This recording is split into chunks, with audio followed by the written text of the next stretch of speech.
எல்லா தேர்தல் தொகுதிகளுக்கும் பொறுப்பாளர்கள் நியமிக்கப்பட்டிருக்கிறார்கள். 72 பொறுப்பாளர்கள் 234 தொகுதிக்கும் நியமிக்கப்பட்டிருக்கிறார்கள். இது 72 70 தொகுதி அப்படின்லாம் சொல்லிட்டு இருக்காங்க. 72 பொறுப்பாளர்கள் 234 தொகுதிகளிலும் நாங்கள் பணியாற்றி கொண்டிருக்கிறோம்.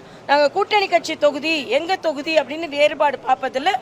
ஒட்டுமொத்தமாக இன்னைக்கு மரியாதைக்குரிய சுதாகர் ரெட்டிஜி வேளச்சேரி முழுசா சுற்றுப்பயணம் செய்திருக்கிறார். நான் வந்து நாங்குநேரி போகிறேன். அதே மாதிரி மயிலாப்பூரில் எனக்கு கொடுக்கப்பட்டிருக்கிறது. அதனால் இன்றைய காலகட்டத்தில் பாரதிய ஜனதா கட்சி தேசிய ஜனநாயக கூட்டணியின் வெற்றிக்கு எவ்வளவு பாடுபட முடியுமோ அந்த அளவுக்கு நாங்கள் எங்களது பணியை ஆற்ற இருக்கிறோம். அதற்கான வழிகாட்டுதல் தான் எங்களுக்கு கிடைத்தது. சார், எச் ராஜா அப்புறம் அண்ணாமலை அவங்களுக்கான அந்த விலக்கு கேட்டிருந்தாங்க, அது மாற்றி கொடுத்தாச்சா? இல்லை, அது எங்களுக்குள்ள தொகுதி தான் எங்களுக்கு தெரியும், மற்றபடி எனக்கு தெரியாது. இப்போ கேசவநாயகம் அவர்கள் மரியாதைக்குரிய மாநில தலைவர் அதற்கான அரேஞ்ச்மெண்ட்ஸை செய்வார்.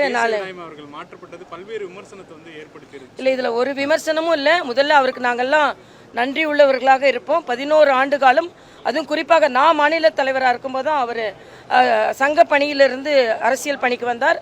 அவர் என்னோட ஒரு சகோதரராக பழகியவர். இந்த கட்சியோட வளர்ச்சியில் எல்லாம் முக்கிய பங்காற்றியவர். எந்த விமர்சனமும் இல்லை. இது யதார்த்தமாக எப்படி சங்கத்திலிருந்து திடீர்னு 2015 ஆண்டு இங்கே மரியாதைக்குரிய மோகன்ராஜு அவர்களுக்கு உடல்நிலை சரியில்லாமல் ஆக்சிடென்ட் ஆனோன்னு வந்தாரோ, அதே மாதிரி இன்னொரு சங்கத்தில் இன்னொரு பணிக்கு, இதை விட முக்கியமான பணிக்கு போகிறார். அதனால் இது ஆர்எஸ்எஸ்ல இது ஒரு எப்போவுமே ஒரு சிஸ்டம், அந்த சிஸ்டத்துக்குள்ளே தான் அவர் வந்திருக்கிறாரு, அந்த சிஸ்டத்தில் தான் அவர் போயிருக்கிறாரு. அதனால் இதில் எந்த விமர்சனமும் இல்லை, எந்த குற்றச்சாட்டும் இல்லை. குற்றச்சாட்டை சொன்னால் அவரோட 11 ஆண்டு கால பணிக்கு அது வந்து ஒரு நன்றி உள்ள தன்மையாக இருக்காது.